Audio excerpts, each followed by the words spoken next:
done, and this is the result. Senator Bond, to follow up on something that you said about these notes, the Speaker did agree today that she thought that the notes should be released. And I believe, Mr. Hoekstra, you've indicated you've seen some of the notes on these briefings. I've asked for them to be released and released publicly. Are you saying that there's something specifically in those notes at odds with the Speaker's argument today that she was deliberately misled at that briefing and not told that waterboarding was used? I think that you look at the briefings and you see what was laid. You look at the notes and you see what was laid out. I hope they will be laid out. Yeah, and I asked for I read these documents last week Thursday. I went out to the CIA and reviewed the materials. I believe those materials should be declassified and made available to the public. We are also preparing a broader document release request from the CIA. Perhaps the materials that they developed before the briefings were conducted to show the intent and the extent of what would be in those briefings. You know, there appear to be a lot of people that are confused about what happened in September of 2002, what happened in February of 2003, and we think it would be helpful to clear up that confusion.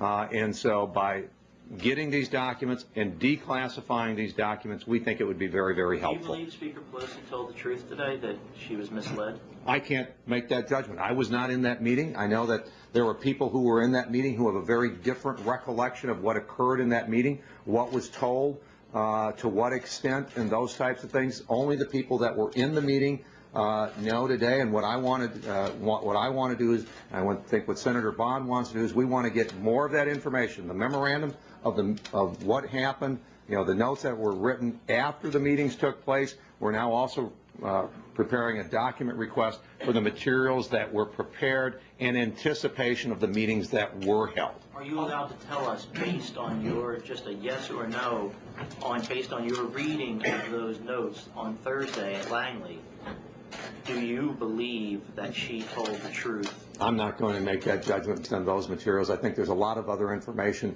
that needs to be available to us to get into that. But I think, you know, you got to also remember why I think the senator and I started moving in this direction. We moved in this direction when the president released the legal documentation 3 weeks ago, the legal justification, and there became an outcry that the attorneys at the Justice Department, that they either be prosecuted or they be disbarred. Then there were others, and the president said he wasn't for it, but there were others that were then calling for people within the CIA to be prosecuted. And you know what? That's just flat out wrong. For us to start with the attorneys and for us to start with the frontline CIA employees, Congress was briefed. If we're going to have a full debate about how this policy was developed and implemented, it should begin with the policymakers. That includes the executive branch, but it also includes Congress. So before we go anywhere else, let's start with where the policy was developed. It was America's policy developed in coordination between the executive branch and Congress. On the GIFO legislation, can you say how you might try to advance this, amendments to the supplemental, how you have like a strategy on how you plan to get this considered? Well, we're going to see what is presented to us today, and we are going to make sure that the bill, as it finally comes out, is clear that the detainees should not come to the United States, and we want to ensure that. We're going to have to find out, and we probably will have a floor vote on it. So I believe that the policy of ready, fire, aim needs to be changed.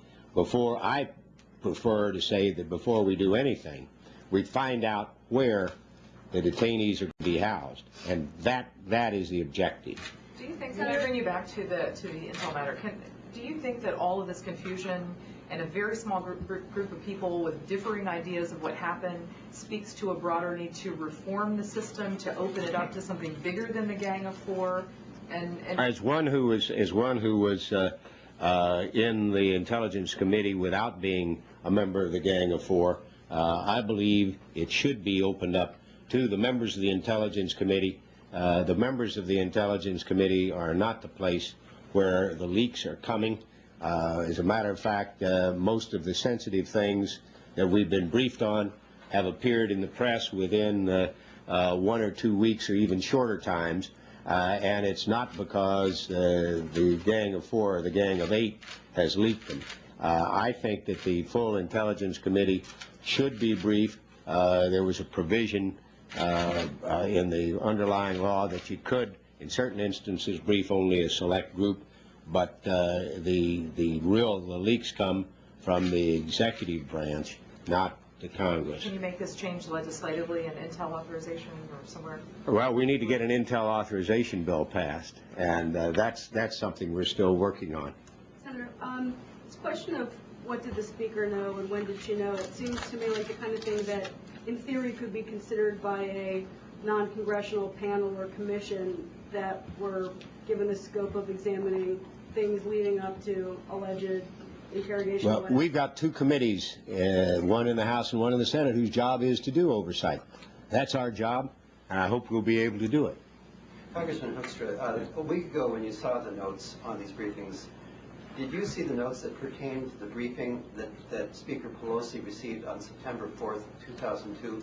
And if you did you see anything that contradicts her claim that she was not told that obviously they had been waterboarded?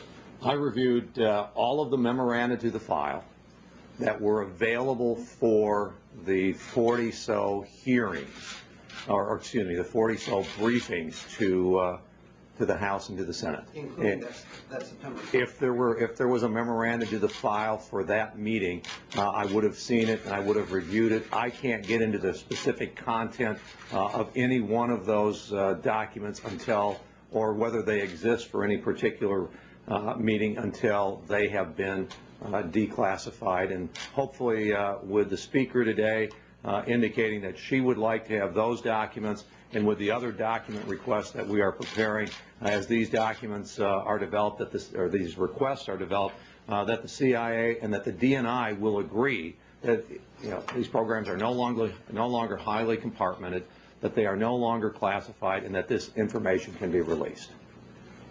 Thank you all very much. Appreciate you coming out.